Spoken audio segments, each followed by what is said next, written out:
Halo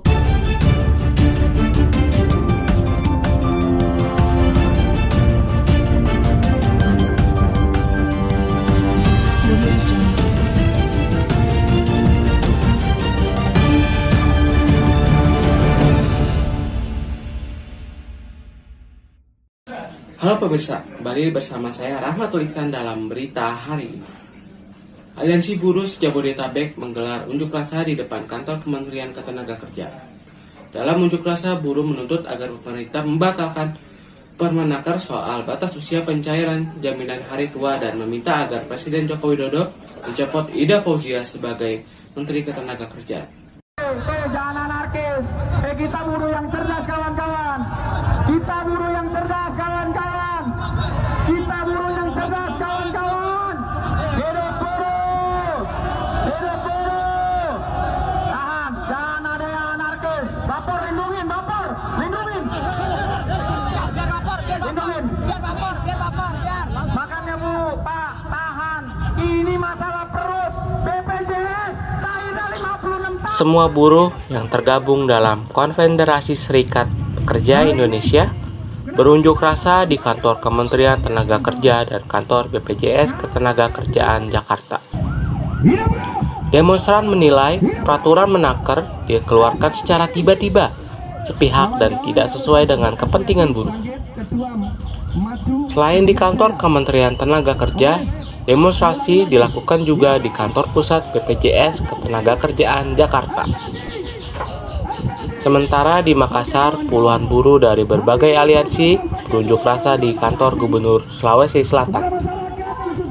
Para buruh desak pemerintah Indonesia untuk mencabut Permenaker nomor 2 tahun 2022. Kaum buruh merasa dirugikan, terlebih pada pekerja yang terkena PHK dalam situasi pandemi saat ini.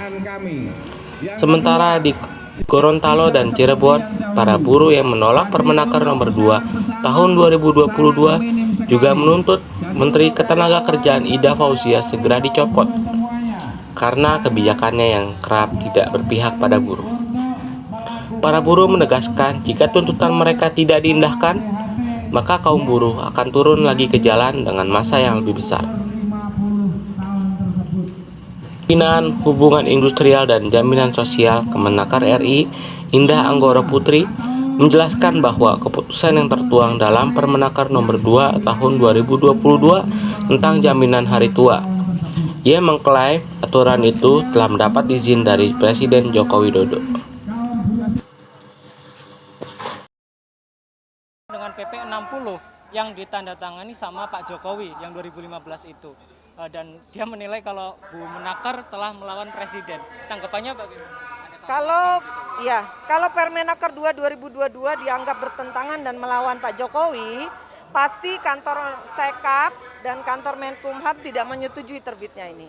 Jadi harus kita ketahui terbitnya suatu peraturan menteri, mau menteri apa aja ya, nggak cuma Menteri Tenaga Kerja, itu harus melalui proses harmonisasi yang dipimpin oleh Kementerian Hukum dan HAM, tempatnya Pak Yasona.